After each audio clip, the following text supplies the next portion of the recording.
महाराष्ट्र में भक्त हुए श्री त्रिलोचन जी, परम संत सेवी, श्री पंडरीनाथ भगवान के चरणों में ही रहते थे। पति पत्नी दोनों निवास करते थे, उनके कोई संतान नहीं थी, तो इसलिए उन्होंने जीवन भर क्या नियम अपनाया कि जो भी धन आदि उनके पास था, जो भी वैभव था, उन्होंने वो पंढरपुर आने वाले वैष्णवों की सेवा में खर्च करने का उसका मन बनाया।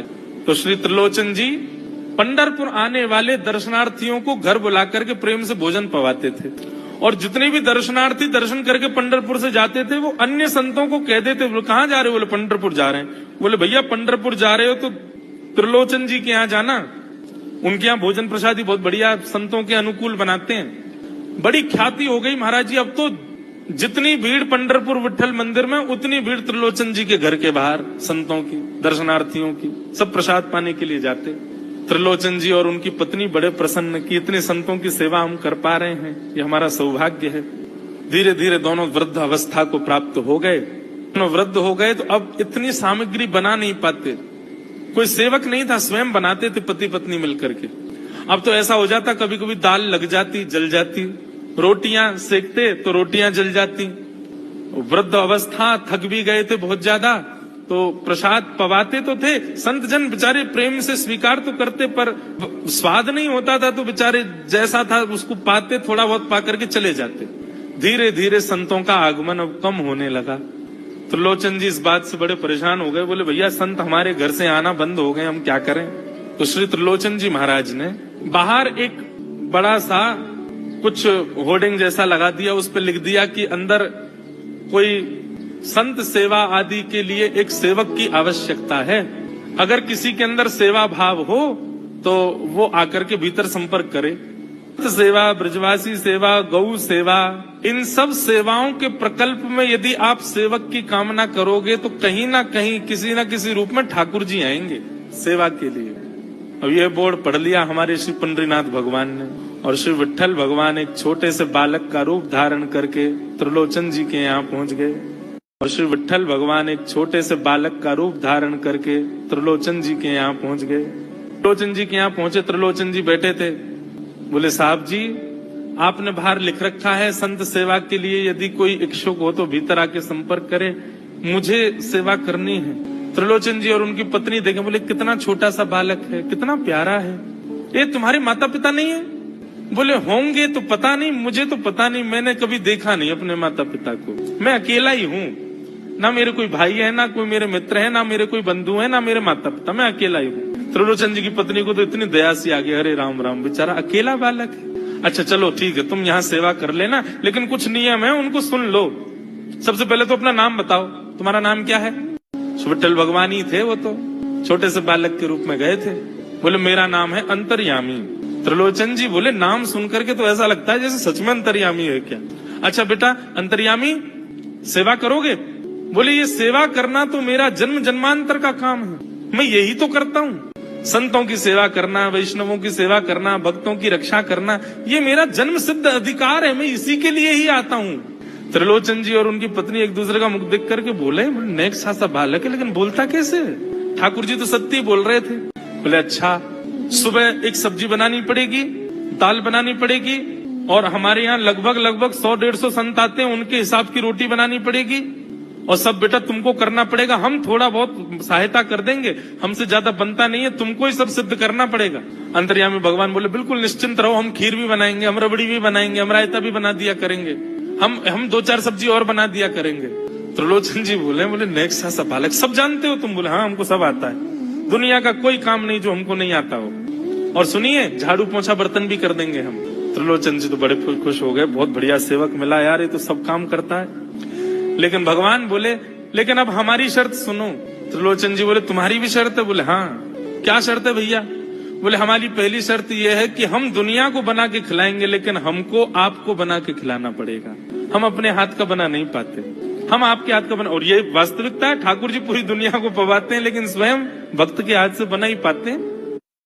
बोले हम सारे संतों को बना के पवाएंगे, लेकिन हम अपने हाथ का बना नहीं पाते, आपको हमारे लिए बनाना पड़ेगा। त्रिलोचन जी की पत्नी बोली छोटा सा बालक, इसका आधे हाथ का तो इसका पेट है, एक रोटी में झिक जाएगा ये, इसके लिए मैं बना दिया करूंगी। ठीक है लला, तू बिल्कुल चिंता मत करो, तुम्हारे लिए भोजन हम बना दिया करेंगे। हमारी एक शर्त और सुन लीजिए। बोले क्या? हम कितना भी खाएं हमको टोकना नहीं कभी कि इतना क्यों खा रहे हो।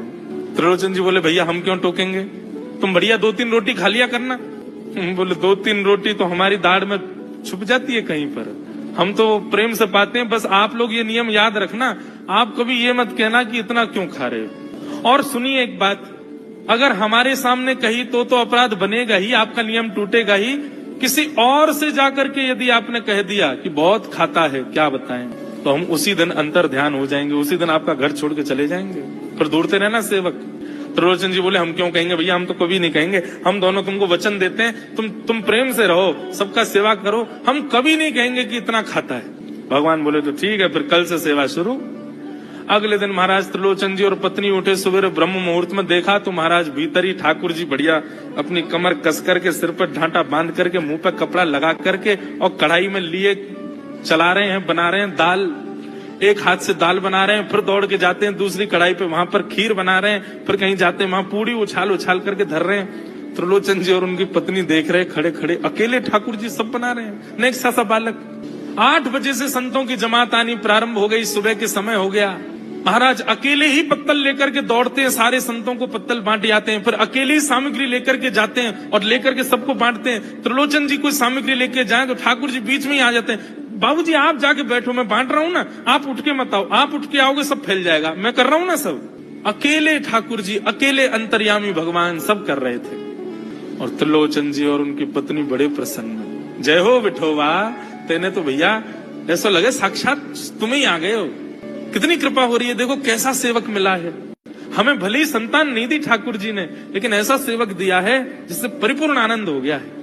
संतों की भोजन प्रसादी हुई, महाराज खूब प्रेम से सब संतों को पवाया, संत भी सब वाहवाही करके गए, बोले वाह त्रिलोचन जी आपके यहाँ खूब बार पाया, लेकिन आज जैसा प्रसादी हमने कभी नहीं पाई। त्रिलोचन जी बड़े प्रसन्न, सब संत चले गए, भगवान तुरंत पहुंचा लिया है, पूरे फर्श को मार्जन कर दिया। ठाकुर जी बोले हम सारे संतों को बना के पवाएंगे, लेकिन हमको आपको बना के खिलाना पड़ेगा।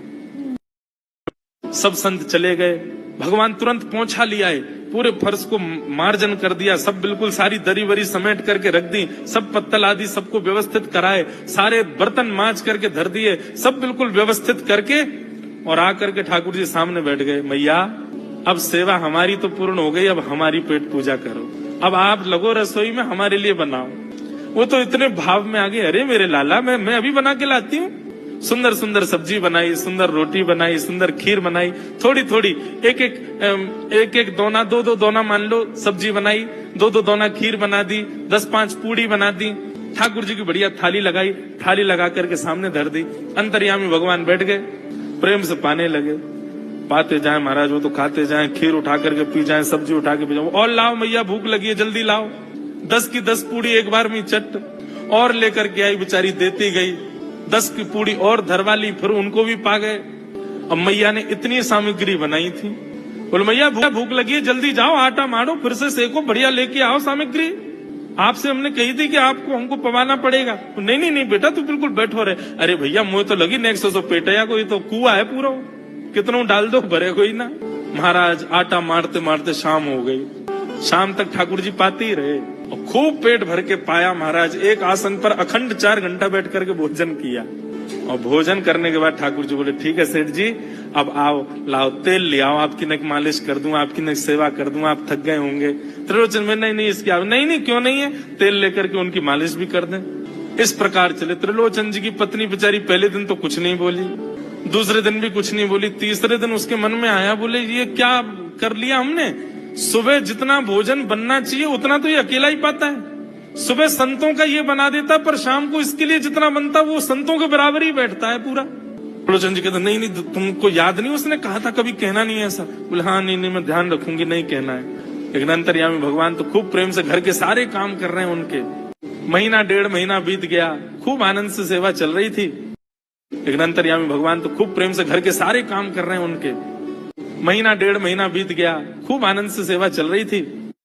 एक दिन त्रिलोचन जी की पत्नी पड़ोस में किसी के पास बैठी थी, तो पड़ोसी तो होते ही हैं सब घर के बात बोलने वाले, उन्होंने कह दी, बोले कि आपके घर में तो आजकल बड़ी खुशहाली आ गई है। त्रिलोचन जी को देखा, चेहरे पे कैसा तेज आ गया, लाल लाल टमाटर जैसे गाल हो गए उनके। बोले अरे वो आया है ना अंतर्यामी सेवक हमारा, बहुत सेवा करता है, प्रसादी वगैरह सब वही बनाता है, फिर मालिश करता है उनकी, बढ़िया बढ़िया उनके लिए जूस निकालता है, बढ़िया उनको सब भोजन पानी पवाता है, इसलिए इस वजह से त्रिलोचन जी बढ़िया है। त्रिलोचन जी तो बढ़िया हो गए, तुम सूख गई हो, तुम इतनी पतली दुबली क्यों हो गई? मेरा दुख कौन जाने। वो सबकी सेवा करता है पर अपनी सेवा मुझसे करवाता है। अरे छोटा सा तो है, ऐसे मटक मटक के जाता है, हम तो उसको देखने के लिए खड़े रहते बाहर, कैसे बढ़िया लगता है। कई लोग तो देखने ही आते हैं उसको कि कैसे सब्जी परोस रहा है, कैसे पूड़ी परोस रहा है, कितना सुंदर लगता है। छोटा सा तो है, उसकी क्या सेवा करनी पड़ती है। अरे बहन तुम क्या जानो, 2, 4, 5, 10 किलो आटे की कब कब में रोटियां पूड़ियां खा जाता है चपेट करके, कोई पता नहीं चलती, पेट है कुआ है समुद्र क्या है पता नहीं चलता है, इतना खाता है इतना खाता है इतना खाता है। 4 घंटे की समाधि पर बैठता है एक साथ, थाली नहीं थाल लगाना पड़ता है उसके लिए, इतना खाता है। जैसे ही कहा इतना खाता है, ठाकुर जी अंतर ध्यान हो गए। शाम का समय, त्रिलोचन जी रोज शाम होते ही बैठते थे, थोड़ी देर कुछ चर्चा आदि करते थे भक्तों की। त्रिलोचन जी ने बुलाया, अंतर्यामी, ओ बेटा अंतर्यामी कहाँ हो, जल्दी आओ, चलो शाम हो गई है, थोड़ी देर बैठे कुछ सत्संग करें कीर्तन करें। अंतर्यामी नहीं आए, पूरे घर में खोज लिया ठाकुर जी नहीं मिले, रसोई घर में खोज लिया ठाकुर जी नहीं मिले, पड़ोसियों से पूछ लिया नहीं मिले, सब्जी मंडी देख आए ठाकुर जी नहीं मिले, पूरा पंढरपुर देख लिया लेकिन ठाकुर जी नहीं मिले। त्रिलोचन जी बड़े उदास हो गए, पत्नी से कहने लगे पता नहीं कहाँ चला गया, कहाँ गया होगा पता नहीं। देवी तुमने उससे ये तो नहीं कह दिया था कि इतना क्यों खाती? बोले नहीं नहीं मैं तो कान पकड़ती हूँ, मैं कभी नहीं कहती उससे। बोले किसी और से तो नहीं कहा था ना तुमने, क्योंकि उसने वचन दिया था ऐसा कहोगे तो मैं चला जाऊंगा। बोले हाँ आज एक गलती हो गई, पड़ोसी के पास बैठी थी, उससे बात करते करते मेरे मुख से गलती से निकल गया कि अरे उसके लिए तो बहुत बनाना पड़ता है, 10 किलो आटा खा जाता है, इतना खाता है, तो निकल गया था। समझ गए? बोले ओहो इसीलिए चला गया, उसको पता चल गया कि तुमने कह दिया है तभी चला गया है।